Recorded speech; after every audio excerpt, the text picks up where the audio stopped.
ফিরে আসার পরে আমাদের পার হয়ে গেল কর্মব্যস্ত আরও একটি বছর। কিভাবে যেন সময় পার হয়ে যায়। আমাদের চোখের সামনে দিয়ে কত শত ঘটনা ঘটে গেল, কত হাজার হাজার জীবন শেষ হয়ে গেল, রাজত্বের উত্থান পতন হলো। আল্লাহর দুনিয়ায় এভাবে দিন এবং রাতের পালাবদলের মধ্যে দিয়ে আল্লাহ তার সৃষ্টিজগৎ পরিচালনা করে থাকেন। সৃষ্টিজগতে কেবলমাত্র তার পরিকল্পনায় বাস্তবায়ন হয়, কেউ এর বিকল্প করতে সক্ষম নয়। তবে তিনি কখনো ছাড় দেন, সুযোগ দেন, এবং এর মধ্যেও আমাদের জন্য থাকে অনেক শিক্ষা। গত বছর সারা দুনিয়ার বুকে বিশ্ব মানবতার জন্য এবং বিশেষভাবে মুসলিম উম্মার জন্য সবচেয়ে কষ্টদায়ক অধ্যায় ছিল গাজ্জা। অনেকেই হয়তো গাজ্জার ব্যাপারে হতাশ হয়ে যান আর প্রশ্ন করেন, আল্লাহ কেন এসব হতে দেন? লক্ষ্য করুন, এই প্রশ্ন শয়তানের, এবং এই হতাশা শয়তানের ওয়াসওয়াসা। আল্লাহ আমাদের এই দুনিয়াতে প্রেরণ করেছেন প্রতিনিধি হিসেবে। তিনি দুনিয়ার শাসনভার আমাদের কাছে দিয়েছেন। কিভাবে এই দুনিয়া পরিচালিত করতে হবে সেই বিধানও আল্লাহ নিজেই দিয়েছেন। এরপরেও যদি এই দুনিয়াতে কোনো বিপর্যয় আসে, তবে তার সমস্ত দায় দায়িত্ব আমাদের, কেবলমাত্র আমাদের, কারণ আমরা আমাদের দায়িত্ব সঠিকভাবে আদায় করিনি। বিষয়টি এত সরল যে বিশ্বাস করতেও কষ্ট হয় যে এত জটিল সমস্যার কারণ মাত্র এই। আরও একটি উদাহরণ দেখা যাক। আমাদের দেশে খুনি হাসিনা এবং তার খুনে বাহিনী জঙ্গি নাটক সাজিয়ে হাজার হাজার নিরীহ মানুষকে হত্যা করেছে। এই দায় কার? অবশ্যই এই নারকীয় হত্যাযজ্ঞের মূল আসামি হাসিনা এবং তার খুনে বাহিনী। কিন্তু হাসিনার এই নারকীয় হত্যাযজ্ঞে আমাদের কমপ্লিসিটিও আছে। কিভাবে? আমরা আমাদের স্বার্থ এবং কথিত নিরাপত্তার লোভে হাসিনা এবং খুনের মঞ্চ তৈরির প্রোপাগান্ডা মেনে নিয়েছিলাম। হাসিনা এবং তার খুনে অ্যাপারেটাস আমাদেরকে যেভাবে দেখতে বলেছে বা শিখিয়েছে, আমরা সেভাবেই দেখেছি, শিখেছি। আমরা আমাদের দিনের আদর্শ, চিন্তাধারা, বিশ্বাসকে হাসিনার প্রোপাগান্ডা অ্যাপারেটাসের দেখিয়ে দেওয়া মত পন্থা অনুযায়ী বিশ্বাস করেছে এবং নিজ ধর্ম এবং বিশ্বাসকেই জঙ্গি বিশ্বাস হিসেবে গ্রহণ করেছে।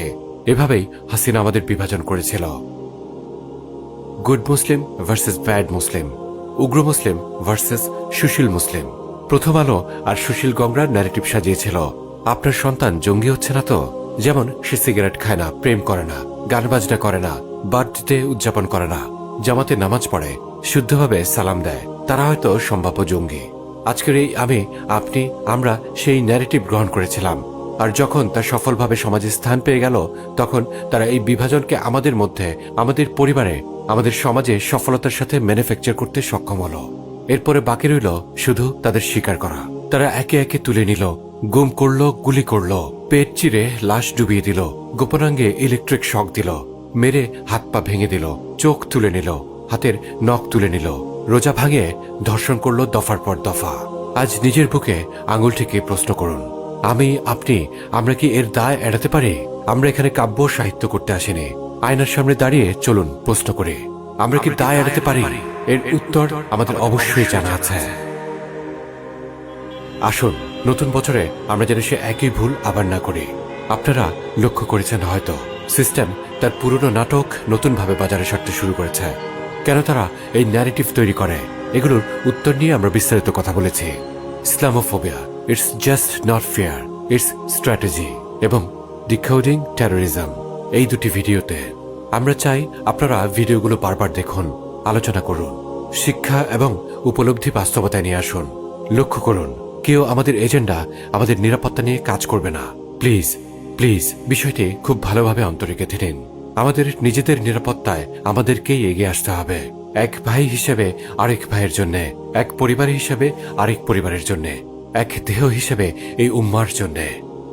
আপনারা সাক্ষী, আমরা বারবার বলেছি, চেষ্টা করেছি, কিছুই রেখে দেইনি নিজেদের মধ্যে। এতটুকুই সামর্থ্য ছিল, সঞ্চয় করে রাখেনি। এবার আপনাদের পালা।